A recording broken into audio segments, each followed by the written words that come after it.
E aí pessoal, tudo bem com vocês? Passando aqui para gravar mais um vídeo para o nosso canal. Vamos continuar estudando o livro de Apocalipse. Hoje, porém, falaremos ainda do capítulo 2, mas da igreja de Esmirna. Com certeza isso vai impactar o seu coração, porque a igreja de Esmirna é uma inspiração para todos nós nos nossos dias. Antes, porém, quero pedir a você, se você ainda não se inscreveu no canal, se inscreva no canal, ative o sininho para notificação, deixe o seu like, comente e compartilha para todo mundo que você puder. Fazendo isso, você vai me ajudar a compartilhar aquilo que o Senhor tem me confiado nesse tempo através da internet. Conto com você, Deus te abençoe e bora pro vídeo.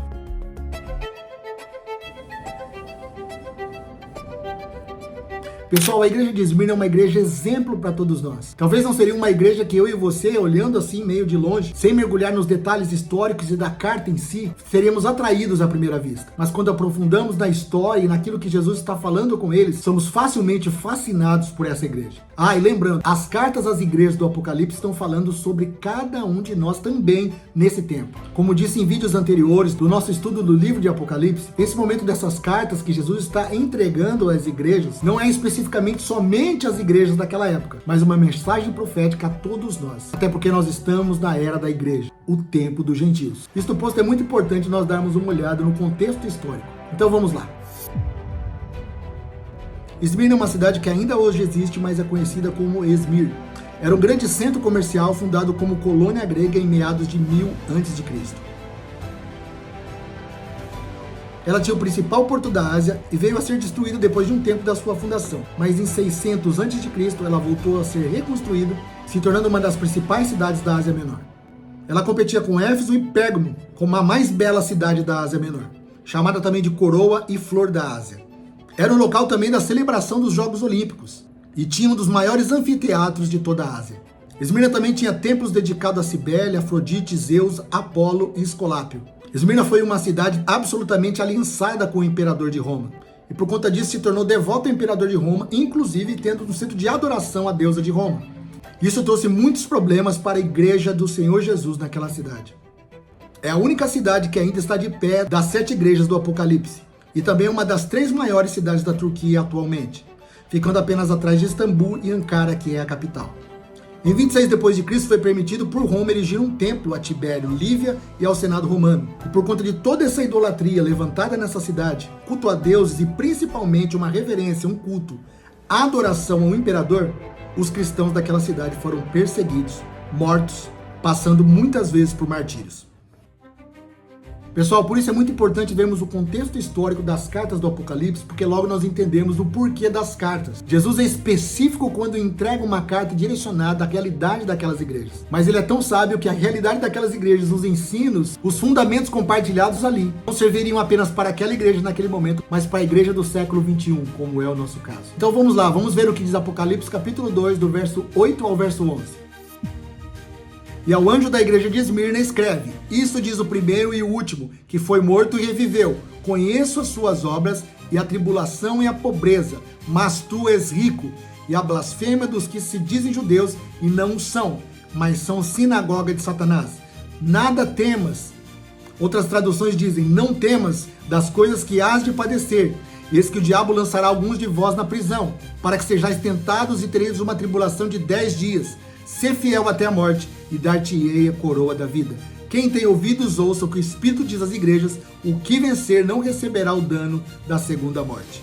Queridos, existem vários ensinamentos aqui direcionados à igreja de Esmirna, mas que também nos tocam. É tão belo ver Jesus sendo específico com o problema da igreja naquele momento, tratando coisas em que eles estavam passando e também direcionando a nós daquilo que nós passamos hoje como igreja e daquilo que está à nossa frente como igreja passar. A primeira coisa importante aqui, como já falei no vídeo anterior, que Jesus sempre se identifica como solução ao problema apresentado. Fica bem claro na carta de Esmirna que eles estavam passando uma perseguição. E como que Jesus se apresentou naquele momento? Jesus disse: eu sou o primeiro e o último. Essa declaração de Jesus já colocava por terra toda a situação de descontrole. Jesus estava dizendo a eles: eu estou vendo o que vocês estão passando. Eu sou o primeiro e o último, ou seja, eu tenho o controle de tudo. Nada saiu do meu controle. E além disso, Jesus disse: eu estive morto e revivi. Ou seja, Jesus estava ali mostrando a eles que a pior coisa que poderia acontecer a eles, e de fato aconteceu. Conta a história que 1.200 cristãos foram jogados de um alto do monte. Em outro determinado momento, 800 crentes foram também lançados. Mas Jesus, se apresentando como aquele que passou pela morte e reviveu, estava dizendo a eles: não tenha medo da morte, eu venci a morte. Ou seja, Jesus estava lidando com os maiores problemas que eles estavam enfrentando e iriam enfrentar.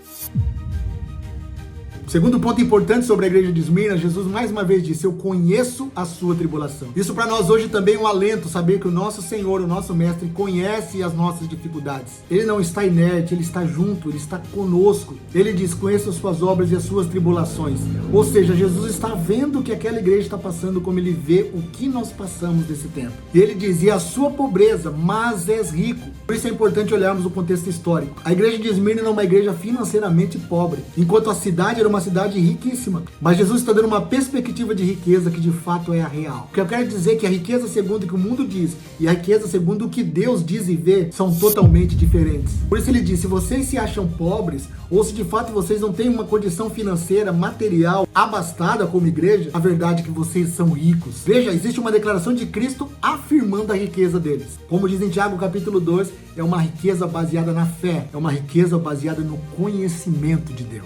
Nós precisamos entender que a riqueza segundo esse mundo não tem nada a ver com aquilo que Deus diz que é ser rico. Como disse no início, talvez nós olharíamos a igreja de Esmirna e jamais seríamos fascinados por ela, porque aparentemente ela não era suntuosa, ela não aparentava uma riqueza segundo o mundo. Mas o próprio Cristo diz: ela é rica. Ou seja, muitas pessoas ou muitas igrejas que na terra são vistos ou vistas como ricos ou ricas, para o céu não são pobres. É só observarmos o que Jesus disse à igreja de Laodiceia. Falaremos disso mais à frente quando tratarmos dessa igreja especificamente. Mas lá eles se achavam ricos e Jesus disse a eles: vocês são pobres, cegos e nus. Mas aqui para Esmirna ele está dizendo: vocês são ricos. Porque a riqueza fala do quanto nós conhecemos e obedecemos e seguimos a Jesus. Isso de fato é ser rico. Porque essa riqueza não é passageira, essa riqueza vai para a eternidade. Outro ponto interessante do verso 9 é que Jesus diz a eles: olha, existe uma sinagoga de Satanás aí, e eu conheço as blasfêmias dos judeus contra vocês. O que estava acontecendo? Existia uma comunidade judaica naquele lugar, mas esses judeus eram devotos ao imperador. Sabe aquela história de se almodar ao mundo para ser aceito pelo mundo? Essa comunidade judaica em Esmirna estava totalmente devotada ao imperador romano. E eles passaram a denunciar os cristãos, passaram a perseguir os cristãos da igreja de Esmirna. E por isso Jesus os chamou de sinagoga de Satanás e de falsos judeus. O fato aqui é que Jesus conhecia todas as tribulações que eles estavam passando. E algo interessante é que Jesus não disse que essas tribulações passariam. Veja o versículo 10. Nada temas, ou eu prefiro, a outra tradução diz, não temas. Jesus estava falando: não tenham medo daquilo que vocês estão passando. Fico pensando, mas como não tem medo, Jesus, de toda essa perseguição, pessoas sendo mortas, perseguidas, martirizadas? Jesus disse: não temas o que hás de padecer. Ou seja, Jesus não estava prometendo um fim de perseguição, mas ele disse: vai piorar a coisa ainda. Sabe, queridos, essa é uma expectativa que muitas vezes muitos cristãos não gostam nem de pensar. Mas quando nós olhamos para as páginas das Escrituras, nós vamos constatar que quanto mais o final se aproxima, as coisas serão mais difíceis. A promessa é que quando Jesus voltar, encontrará uma humanidade, uma sociedade deteriorada. E justamente ele virá para colocar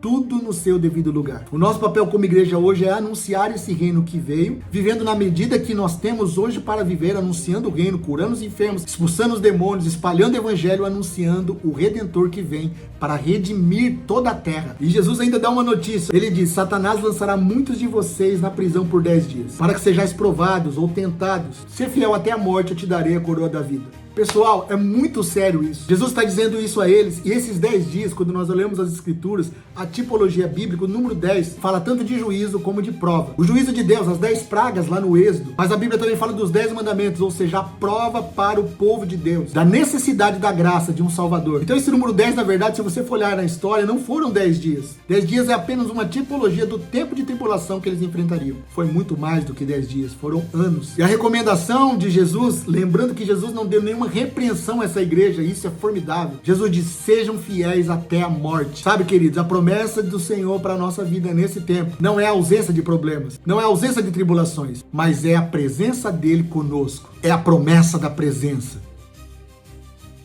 Ele diz: ser fiel até a morte, eu vou te dar a coroa da vida. Mais uma vez, lançando o olhar para a esperança eterna. A única maneira de seguirmos Jesus, suportando as dificuldades, os sofrimentos prometidos nas Escrituras, é quando nós temos um olhar fixo na esperança eterna. Não há nada que façamos nessa terra que pode ancorar nossa vida em segurança nos momentos difíceis de tribulações.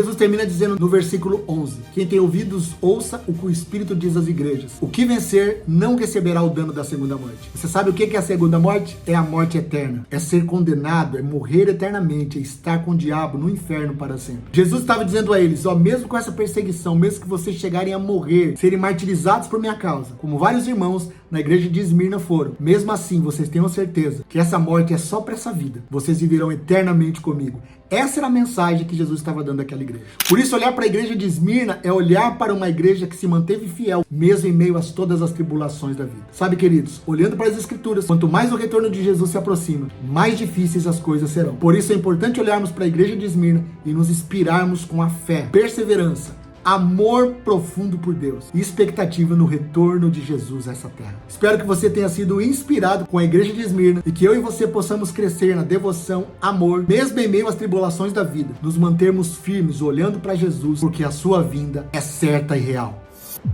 Muito obrigado por ficar até o final desse vídeo. Compartilhe com o máximo de pessoas que você puder. Vamos falar de Jesus através da internet. Que Deus te abençoe e Maranata!